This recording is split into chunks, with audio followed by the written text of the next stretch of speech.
আরে আসেন আসেন ওসি সাহেব আসেন। আসসালামু আলাইকুম। ওয়ালাইকুম আসসালাম। আকবর, ওসি সাহেবের জন্য হালকা পাতলা কিছু খাবার ব্যবস্থা কর যা। না না, আমি খেতে আসিনি, আপনাকে ধন্যবাদ দিতে এসেছি। ওসি সাহেব কি যে কর, মাস্তান গো আবার ধন্যবাদ। মাস্তান গো ধরা দেবার জন্য আপনারা পুরস্কার ঘোষণা করেন, তার উপর আবার সাংবাদিক ভাই তারপর তো লেখালেখি করে একেবারে ফ্রন্ট পেজ। কি যে বলেন, আপনি এতগুলো অস্ত্র ধরিয়ে দিয়ে দেশের এত বড় একটা উপকার করলেন, কিন্তু আজ আজ আমি আমার নিজের একটা উপকারের জন্য আপনার কাছে এসেছি। আপনি তাই নিল, আমি আপনার কি উপকার করব? আপনি একটু উপরে বলে আমাকে এখান থেকে ট্রান্সফার করিয়ে দিন। কেন? এখানে আমার কোনো কাজ নেই, সবাই বিচারের জন্য আপনার কাছে আসে, আপনি বিচার করে দেন। গুন্ডা বদমাস চোর ছ্যাচোর সব সোজা হয়ে গেছে। আপনার সাথে তো উপরের লোকজনের খুব খাতির, আপনি বললেই আমার ট্রান্সফারটা হয়ে যায়। কিন্তু আপনার মতো ভালো মানুষ ট্রান্সফার হতে চাইলে কেমনে চলবো? আপনাকে একটা সত্য কথা বলি, খুব সিক্রেট। 10 লক্ষ টাকা খরচ করে এখানকার ওসি জব্বারকে খুলনায় ট্রান্সফার করিয়ে তারপর আমি এখানে এসেছিলাম।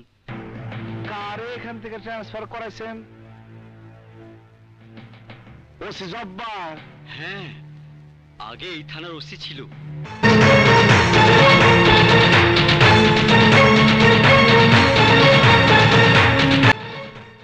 জব্বার এখন খুলনায় আছে না? হ্যাঁ, আপনি আমাকে খুলনায় ট্রান্সফার করিয়ে দিন ভাই। আপনি 10 লক্ষ টাকা দিচ্ছেন, আমি 20 লাখ টাকা দিয়া ওসি জব্বার রে আবার এখানে আনবো।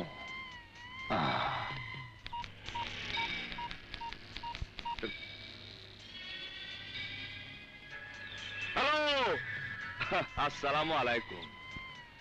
আমি রাজু কইতাছি। আমি রাজু। আচ্ছা শুনেন, আমার এলাকার ওসি রে আপনি খুলনা ট্রান্সফার করবেন, আর খুলনার থানার ওসি জব্বার রে আমার থানায় ওরে আনতে হইব।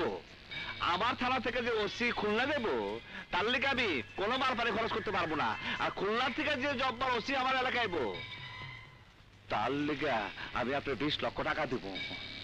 কি করে টাকা লাগবো না? আরে লাগবো লাগবো, আমি কইতেছি লাগবো। এই টাকা দিয়ে আপনি দান খরচ করেন, মিলাদ মাহফিল করেন, সৎকা দেন, যা মন চায় আপনি তাই করেন। আমার ওসি জব্বার রে চাই, চাই আমি ওসি জব্বার রে। ওসি সাহেব আপনি জানগা, মনে করেন আপনি খুলনা ট্রান্সফার হয়ে গেছেন, আপনি নিশ্চিত চলে যান। রাজু ভাই, আপনার এই উপকারের কথা আমি কোনোদিন ভুলবো না ভাই। আসি, আসসালামু আলাইকুম।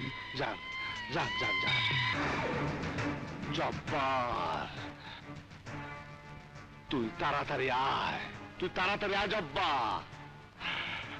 তুই সেই ব্যক্তি যে আমার বাবা বোনের হত্যার বিচার করস তাই জব্বার। আর তুই সেই ব্যক্তি যে আমার মাথার চুল ফালাই দিয়েছিলি জব্বার। তোর লেগে আমার জীবনটা নষ্ট হয়ে গেছে